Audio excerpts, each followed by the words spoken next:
జయ మహదేవా సాంబ సదాశివ పాప వినాశ జయ పరమేశ జయ మహదేవా సాంబ సదాశివ. సానందమానందవనే వసంతం ఆనందకందం హతపాప బృందం వారాణసీనాథం అనాథనాథం శ్రీ విశ్వనాథం శరణం ప్రపద్యే. వారాణసీనాథం అనాథనాథం శ్రీ విశ్వనాథం శరణం ప్రపద్యే. శివాయ గురవే నమః. శ్రీమాత్రే నమః.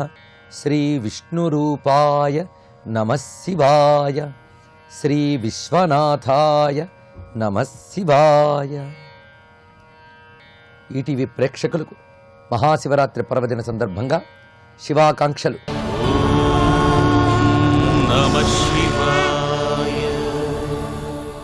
శివరాత్రి భావన చాలా విశేషమైనది. ఈ పర్వదినం నాడు పరమశివుని యొక్క తత్వాన్ని శాస్త్రాధారంగా భావించుకుందాం. సర్వం శివమయం జగత్ అని శాస్త్రం చెప్తున్నది. ఇదొక్కటే పరమసత్యం. ఇది తెలిస్తే చాలు. ఈ విశ్వమంతా శివస్వరూపమే. ఇలా దర్శించగలగాలి. ముందు భావంతో దర్శించగలిగితే తర్వాత అది సత్యంగా సాక్షాత్కరిస్తుంది. విశ్వమంతా శివమయం అనే మాట ఉపనిషత్తే చెప్తున్నది. ఈశావాస్యమిదం సర్వం యత్కించిత్ జగత్యాన్ జగత్ అని ఉపనిషత్తుల్లో మొదటిగా చెప్పబడుతున్న ఈశావాస్య ఉపనిషత్తులోని మొదటి మంత్రం ఇది. విశ్వమంతా ఈశ ఆవాస్యం, ఈశ్వరుని చేతనే వ్యాప్తమయ్యున్నది. కనిపిస్తున్న ప్రతి శక్తి కూడా ఈశ్వరుని స్వరూపమే అనే భావన మనం తెలుసుకోగలిగితే మన చుట్టూ మనలో కూడా శివుని గ్రహించగలం. శివోహం అనేటువంటి స్థితికి చేరగలం. ముఖ్యంగా పురాణములు చెప్తున్న ప్రకారంగా, వేదాది శాస్త్రములు చెప్తున్న దానిని అనుసరించి విశ్వం అష్టమూర్తి స్వరూపం. అష్టమూర్తులు అంటే పంచభూతములు, సూర్యుడు, చంద్రుడు, జీవ చైతన్యం. ఈ 8 తప్ప విశ్వంలో మరొకటి లేదు. ఇవి పరమేశ్వరుడి ప్రత్యక్ష శరీరాలు అంటారు. అంటే కనబడుతున్న విశ్వంలో మన ఇంద్రియాలకు అనుభవానికి వస్తున్నవి 8. మన అనుభవానికి అతీతమైనది అతీంద్రియమైన ఈశ్వరతత్వం. కనుకనే శివునికి 2 రూపాలు చెప్పుకోవాలి. ఒకటి ఇంద్రియాలకి అనుభవానికి వచ్చేటువంటి 8 స్వరూపములు స్వామి యొక్క సగుణ సాకార రూపములైతే, ఇంద్రియాలకు అతీతమైన నిర్గుణ నిరాకార తత్వం ఒకటి. ఈ 2 పరమేశ్వర స్వరూపములు. ముందుగా విశ్వమంతా శివమయం అనే భావనతో మనం ఆరాధన చేస్తే స్వామి యొక్క విశ్వాతీతమైన నిర్గుణతత్వాన్ని కూడా పొందగలం.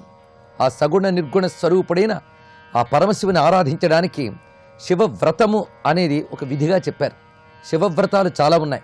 సోమవార వ్రతం, ప్రదోష వ్రతం, మహాశివరాత్రి వ్రతం, మాస శివరాత్రి వ్రతం ఇత్యాది ఉన్నాయి.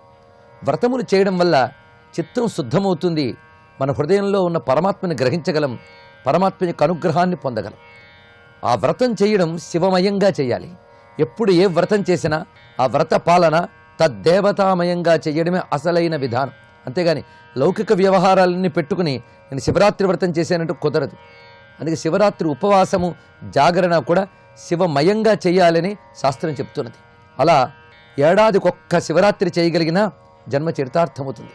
నిజానికి ప్రతి మాసంలో అర్ధరాత్రి చతుర్దశి ఉన్న దినాన్ని మాస శివరాత్రి అంటారు. అందున సంవత్సరానికి ఒక త్రయోదశిగా చతుర్దశిగా చెప్పబడుతున్నటువంటి మాఘమాసంలో వచ్చేటువంటి ఏ అర్ధరాత్రి చతుర్దశి ఉన్నదో అది దివ్యమైనది, మహాశివరాత్రిని ప్రస్తావన చేయబడుతున్నది. ఎలాగైతే మాసానికి మాస శివరాత్రి ఉన్నదో సంవత్సరానికి కూడా ఒక సంధి వంటిది ఈ దివ్యమైన మహాశివరాత్రి. ఈ మహాశివరాత్రి ఆధ్యాత్మికంగా ఏ సాధనకైనా చాలా అద్భుతమైన ఫలితాన్ని ఇవ్వగలిగిన శక్తి ఉన్నది. అటు యోగ సాధనకి కానీ, ధ్యాన సాధనకి కానీ, జపము, పూజ, అర్చన, అభిషేకం, ఉపవాసం, జాగరణ వీటన్నిటి కూడా కలిపి చేయవచ్చు. లేదా మనకి దేని యందు ఆసక్తి ఉందో దాన్ని చేయవచ్చు. ఎందుకంటే కొందరు అంతర్ముఖ దృష్టి కలిగిన వారు ధ్యానంతో పరమేశ్వరుని ఆరాధిద్దాం అనుకుంటారు. కొందరు బాహ్యంగా శివక్షేత్రములు తిరిగి అక్కడ ఆరాధన చేయాలనుకుంటారు. ఎందుకంటే ఒక్కొక్క శివక్షేత్రం స్వామి స్వయంభువుగా ఉన్నవైనా అయి ఉంటాయి, లేదా సిద్ధపురుషులు ప్రతిష్ఠ చేసినవి అయి ఉంటాయి, లేదా యంత్ర మంత్ర శక్తులతో భక్తులు ప్రతిష్ఠ చేసిన ఆలయాలు అయి ఉంటాయి. అలాంటి క్షేత్రాల్లో శివశక్తి కేంద్రీకృతమై ఉంటుంది కనుక అక్కడ నడయాడినా, అక్కడ ఇలాంటి పవిత్ర కాలాల్లో సంచరించిన ఆ శివానుగ్రహం మనపై ప్రసరిస్తుంది కనుక ఈ రోజున ఆసేతు సీతాచలం ప్రతి ఆలయం కూడా శివభక్తులతో కిటకిటలాడుతూ ఉంటుంది. ముఖ్యంగా శివమయంగా జీవించడానికి ఈ రోజుని ఎలా వినియోగించుకోవాలి అంటే, ప్రాతకాల నిద్ర లేస్తూనే ఇంకా పక్క మీద నుంచి దిగకుండానే గణపతిని నమస్కారం చేసుకుని గురువుకి నమస్కరించి అటుపై సాంబశివునకు అంటే పార్వతీ సమేతుడైన పరమేశ్వరునకు నమస్కారం చేసి, స్వామి ఈరోజు అత్యంత దుర్లభమైన మహాశివరాత్రి వ్రతాన్ని చెయ్యాలని సంకల్పించుకున్నాను, అది నిర్విఘ్నంగా జరిగి నీ అనుగ్రహం పొందేలాగా దీవించు అని సంకల్పం చెప్పుకుని అప్పుడు శయనం నుంచి దిగాలి అని చెప్పారు. అంటే ఈశ్వరానుగ్రహం లేనిది ఏ వ్రతము చెయ్యలేము అని దీని ద్వారా తెలుస్తున్నది. వ్రతం చెయ్యాలన్నా ఈశ్వరానుగ్రహం ఉండాలి, వ్రతం వల్ల ఈశ్వరానుగ్రహం పొందాలి. అటువంటి పరమేశ్వరుని పరిపూర్ణ అనుగ్రహం పొందడానికి శివ వ్రతాలలో ముఖ్యమైనది మహాశివరాత్రి. శివభక్తులు సోమవారం వ్రతాలు చేస్తారు, అదేవిధంగా త్రయోదశి సాయంకాలం ఉండే ప్రదోష వ్రతాలు చేస్తారు, మాస శివరాత్రులు చేస్తారు. వీటితో పాటు మహాశివరాత్రి తప్పనిసరిగా చేస్తారు. మిగిలినవి చేసినా చేయకపోయినా మహాశివరాత్రి చేయడం వల్ల వారి భక్తి పరిపూర్ణమవుతున్నది. ఈ రోజున ఉండవలసిన ప్రధానమైనటువంటి విధానాన్ని శాస్త్రం చెప్తున్నది. అది తజ్జపం, తచ్శ్రవణం, తత్పూజ, తన్నామశ్రవణ కీర్తనాదికం అని శాస్త్రం చెప్తున్నది. ఇదే సంపూర్ణమైన ఉపవాసం. పరమేశ్వరునికి సంబంధించిన మంత్రాన్ని గురువుల ద్వారా పొంది జపించవచ్చు, లేదా శ్రీం శివాయ నమః అని కానీ శివుని నామాలు వేటినైనా సరే ఆ జపంగా చేస్తూ ఆ మంత్రాల్ని నిత్యం అనుసంధానం చేసుకుంటూ ఈ రోజున గడపాలి. ఇది జపానుష్ఠానం. రెండవది తత్కథాశ్రవణం, పరమేశ్వరు లీలల్ని వినాలి.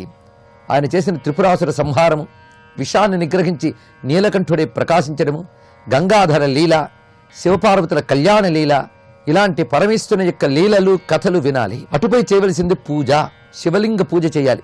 ప్రొద్దున మధ్యాహ్నం సంక్షేప పూజ చేసి సాయంకాలం నుంచి యామ పూజ చేసే విధానాన్ని చెప్పారు.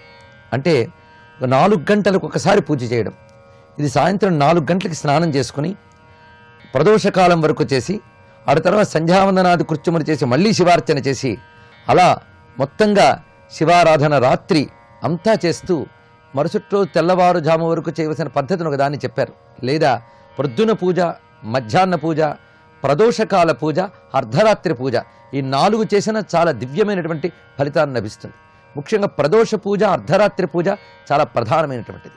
ప్రదోష పూజ అంటే ప్రదోషో రజనీముఖం, రాత్రి ప్రారంభ సమయంలో ప్రదోష పూజ చేయాలి. ఇవి సకల దోషాలని పోగొట్టి పరమేశ్వరుని అనుగ్రహాన్ని ప్రసాదిస్తుంది. ఇక అర్ధరాత్రి పూజ చాలా విశేషమైనది. అది లింగోద్భవ కాలము అని చెప్తారు ఇక్కడ.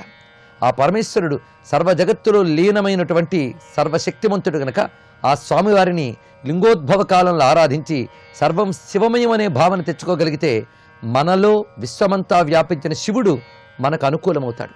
ఆయన అనుకూలమైతే విశ్వంలో ప్రతిదీ అనుకూలమే. ప్రతికూలతను తొలగించి ప్రకృతి మనకు అనుకూలించేలా చెయ్యడమే శివరాత్రి వ్రతం యొక్క ఫలము. సర్వం శివార్పణమస్తు.